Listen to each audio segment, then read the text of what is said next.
जय माता दी। माता रानी, जिनकी महिमा अपरंपार है, जिनकी कृपा से एक गरीब राजा बन जाता है और जिनकी नाराजगी से राजा भी सड़क पर आ जाता है।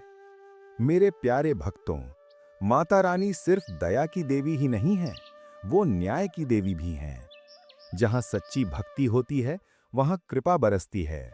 लेकिन जहां अहंकार होता है, वहां माता रानी खुद सबक सिखाती हैं। आज की कथा एक ऐसे ही घमंडी सेठ की है, जिसे अपने धन पर बहुत घमंड था। लेकिन एक दिन माता रानी ने उसका घमंड चूर चूर कर दिया। एक बड़े शहर में मोहनलाल नाम का एक बहुत अमीर सेठ रहता था।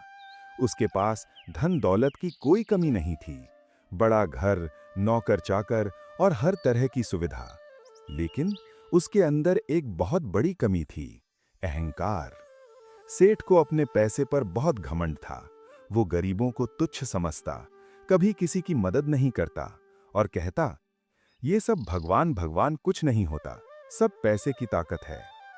उसके शहर में माता रानी का एक प्राचीन मंदिर था, जहां रोज भक्त आते, पूजा करते और माता रानी का आशीर्वाद लेते। लेकिन सेठ हमेशा उस मंदिर का मजाक उड़ाता। उसी मंदिर में एक बूढ़ी माँ रोज आती थी। वो बहुत गरीब थी, लेकिन उसका विश्वास बहुत बड़ा था। वो रोज एक छोटा सा दीपक जलाती और कहती, माँ, मेरे पास देने को कुछ नहीं, बस मेरा विश्वास स्वीकार कर लो। एक दिन सेठ वहां से गुजर रहा था। उसने उस बूढ़ी माँ को देखा और हंसते हुए बोला, इस छोटे से दिए से क्या होगा? भगवान को इससे क्या मिलेगा?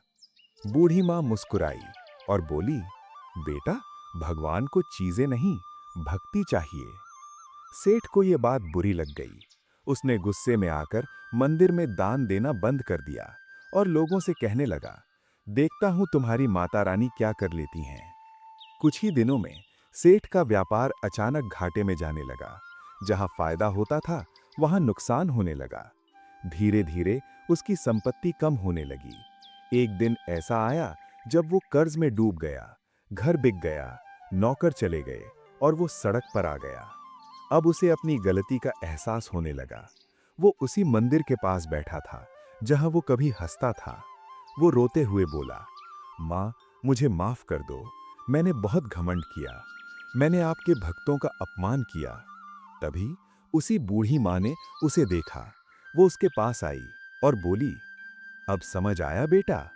सेठ रोते हुए बोला, हाँ माँ, अब समझ आया, सब कुछ माता रानी की कृपा से ही था। बूढ़ी माँ मुस्कुराई और अचानक वो तेज प्रकाश में बदल गईं। सेठ चौंक गया और उसके सामने माता रानी प्रकट हो गईं। माता रानी बोली, अहंकार इंसान को अंधा बना देता है, लेकिन सच्चा पश्चाताप सब कुछ वापस दिला सकता है। अगले ही दिन सेठ को नया काम मिला। धीरे धीरे उसका व्यापार फिर से बढ़ने लगा, लेकिन इस बार उसके दिल में घमंड नहीं, विनम्रता थी। मेरे प्यारे भक्तों, माता रानी से बड़ा कोई नहीं। अहंकार हमेशा विनाश की ओर ले जाता है। सच्चा पश्चाताप हर गलती को सुधार सकता है। अगर आप भी मानते हैं कि माता रानी हर घमंड को तोड़ देती हैं, तो कमेंट में लिखें, जय माता दी। और अगर आप चाहते हैं कि आपके जीवन में भी माता रानी की कृपा बनी रहे, तो वीडियो को लाइक, शेयर और चैनल को सब्सक्राइब जरूर करें। माता रानी आप सभी भक्तों के जीवन में सुख, शांति और समृद्धि लाएं। धन्यवाद।